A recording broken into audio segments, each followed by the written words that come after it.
Have you ever wanted to make muffins and not have any of the simple ingredients to do so, like milk or eggs?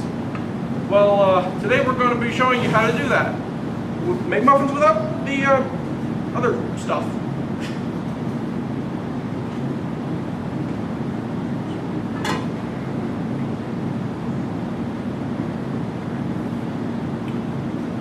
Welcome to Chef Jeff. I'm Jeffrey Davison, and today we're going to be making poor man's muffins. Now, my grandmother always made this dish for me when I was a kid for breakfast, and sometimes for a snack when I was whining a lot.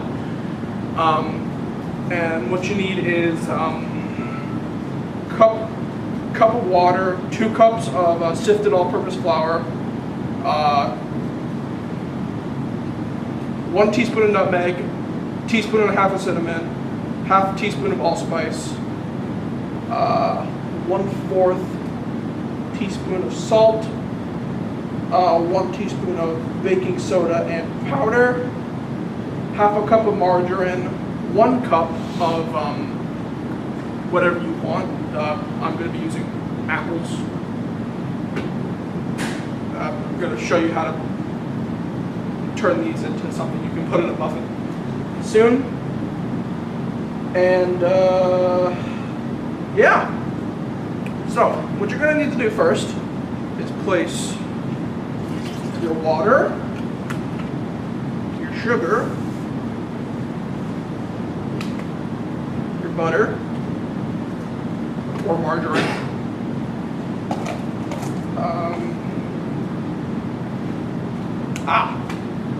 forgot something crucial. What we're going to need to do is prepare the main ingredient for the thing, this being apples. We're going to be making shredded apples. Now, in the event of shredding our apples, we want to decore and peel them. Yeah. And when we are shredding our apples, we want to use the bigger side of the shredder, because the other ones just basically turn it into mush, and you don't really want mushy apple in your muffin. So I have a different way of peeling apples. I am currently attending a culinary arts program, and my chef, crazy old guy he was, taught me that instead of doing it like really quick, just do it slow and like make it large, make the peels large, so you're doing it more efficiently. And then once you get good at doing it slow, maybe pick up the speed a little bit.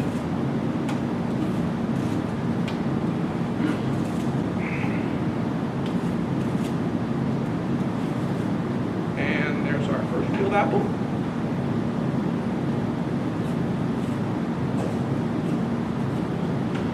They have these newfangled peeling machines. Honestly, I don't really like them. Ones I've seen anyway, they look pretty fragile, and I don't know. I've always preferred doing it with my hand.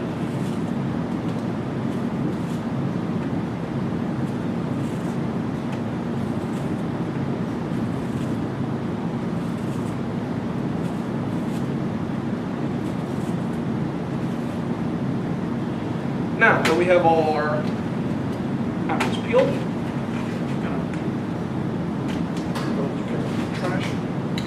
and we have this very neat thing right here. It's an apple core.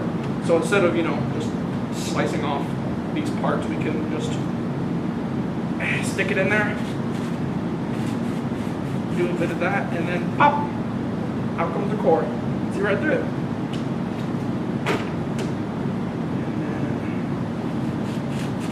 Another one.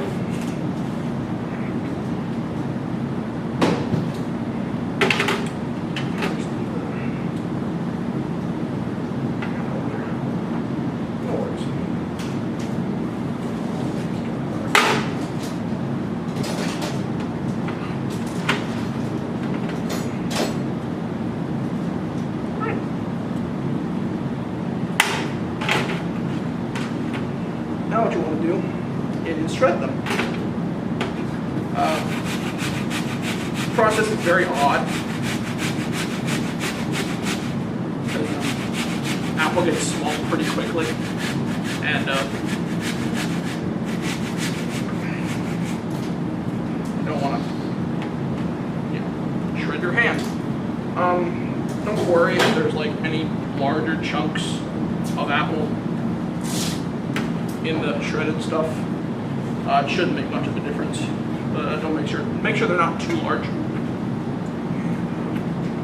Here's the second one.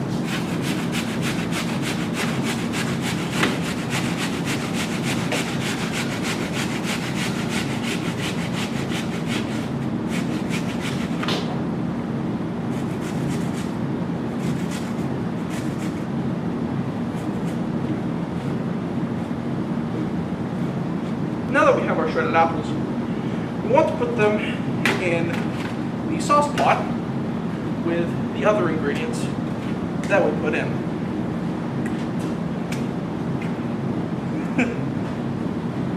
As well as all the spices. So your allspice, your cinnamon, and your nutmeg. Now what you want to do is turn it on.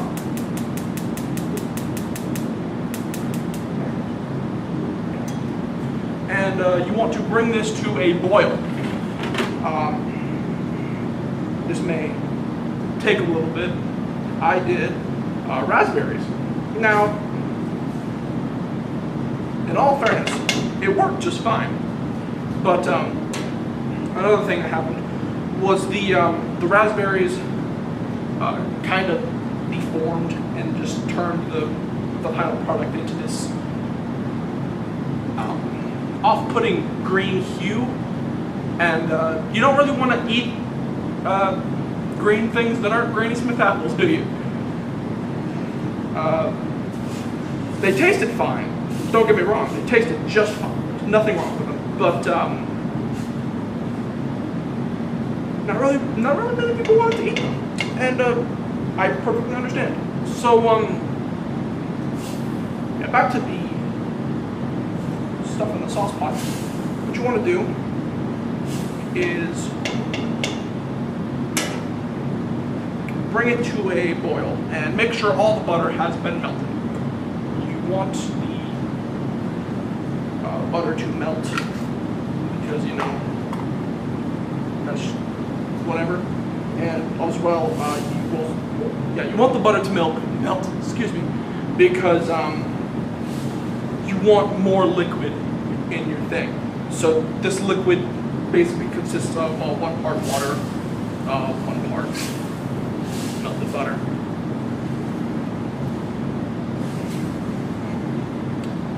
You get a strong smell of cinnamon. It's just so delicious smelling. So great. Butter's starting to melt.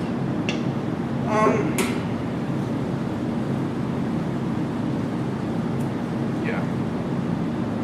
I was asking my grandmother about some of her more successful variations of this recipe with us, and she went on and on for like probably a good 10 minutes about it, and one of the main things that stuck out to me was her version with apples. And I was just sitting there, and like she told me about it. It's like, oh yeah, apples. You made those one time. They're really good, really good. And she's like, yeah, of course they were. And yeah, and that's what we're making here today, because I distinctively remember, to be honest, her making this recipe with apples. But yeah, to be honest, you can basically do this with anything, and it's very good, very good.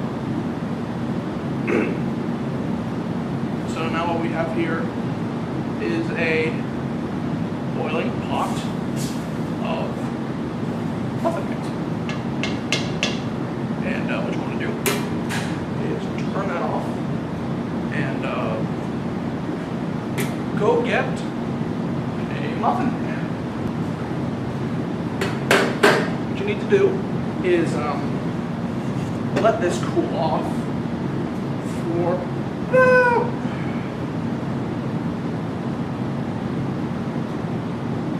30 minutes. Just let it cool. But it doesn't really matter if you do let it cool down or not, because either way, you get the same experience with it, except you're going to be working with a warm batter in.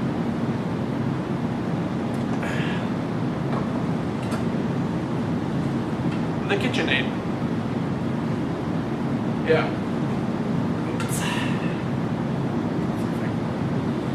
Get this in closer.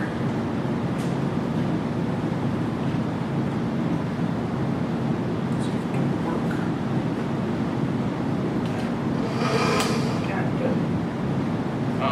Yeah.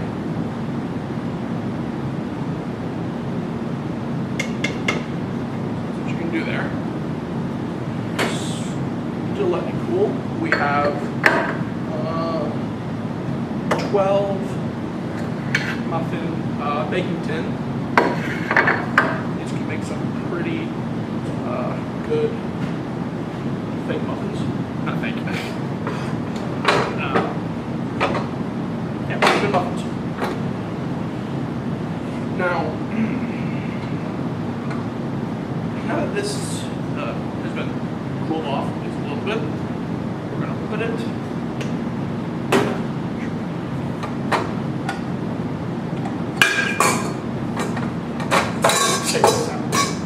now. You may not have a KitchenAid like I do, or one of those machines over there, but you don't have to worry about it really, because a normal blender will do really. If you have a handheld blender at home that you usually beat eggs or mashed potatoes with, that'll work just fine. And as you can see, we got very interesting things here. That's what it should look like when it comes out of the pot. I don't know if you can see that.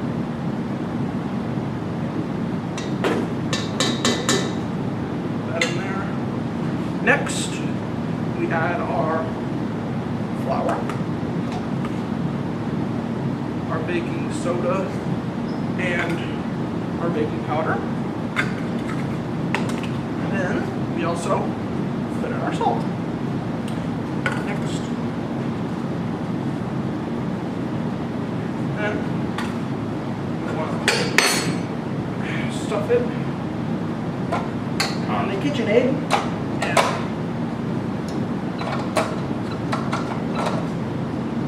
a little bit finicky, but we're cool. And then you want to be using, if you're using KitchenAid, you want to use a paddle for this. Paddle.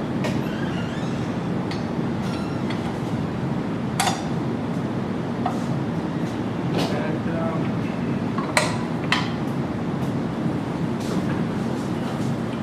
mix it.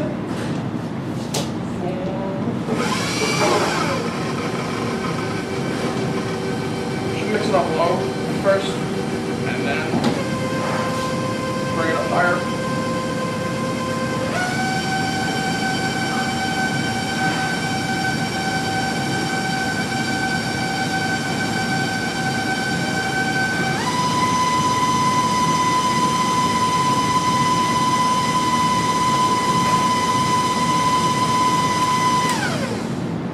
And you should have a pretty nice muffin batter, but it is kind of warm, so so don't be extremely awkward by it. Put this in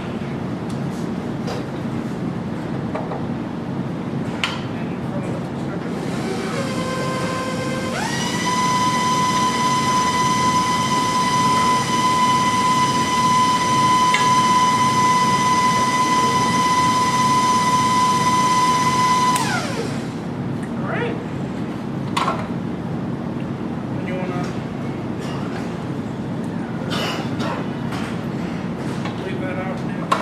this, and there's your batter for your muffins. Now, so me, I forgot to get a scoop.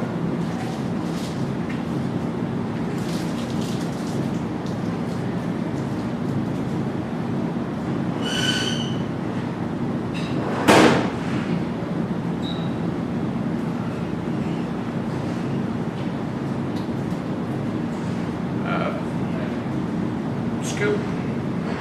Pretty self-explanatory. You can just dump it in if you want to, but I'm not. Now, when it comes to putting them in the pan, it says you can use the paper muffin cups, but I'm just going to use some cooking spray.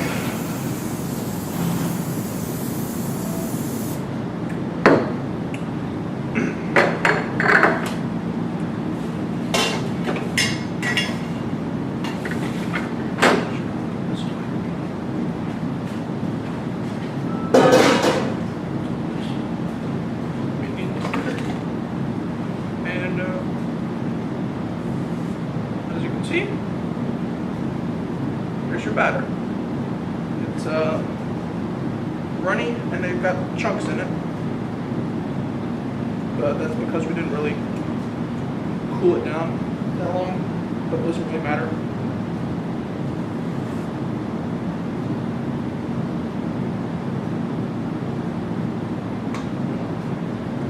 The cooling down process just makes the transfer from bowl to cup often easier, but you know, honestly I don't really see much of a difference in difficulty. I tried it both ways and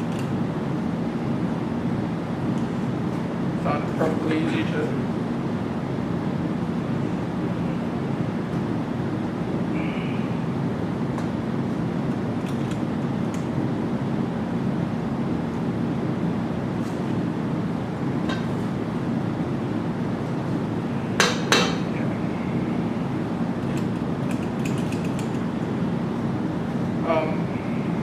after this, we're going to stick the muffins into the oven.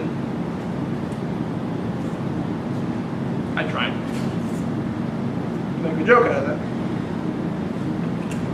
that. We're going to put the muffins into the oven, and now with your experience in cooking the muffins is going to be different than mine because I'm using a convection oven, and that's going to be like vastly different than your gas or electric powered oven at home. So do be aware that there may be varying results and how your muffins come out of the oven.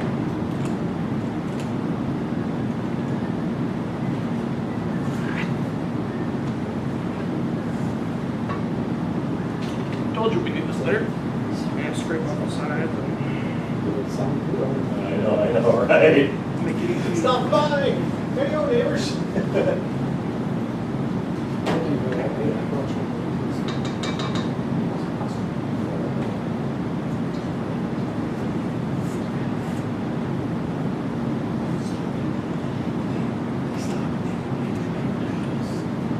And there we go. All our muffins are filled out. Now what we're going to do is we're going to stick them into the oven. And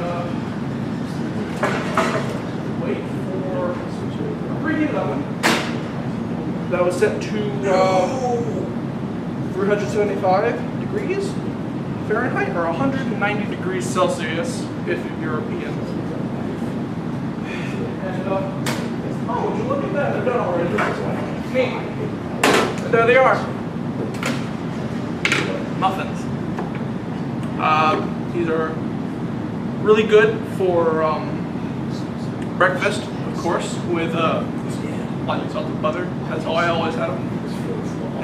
They can also be used for an afternoon tea. Worst thing that happened in the last 15 minutes. Yogurt, granola. Well, that's all I have to say. Bon appetit, and thank you for watching.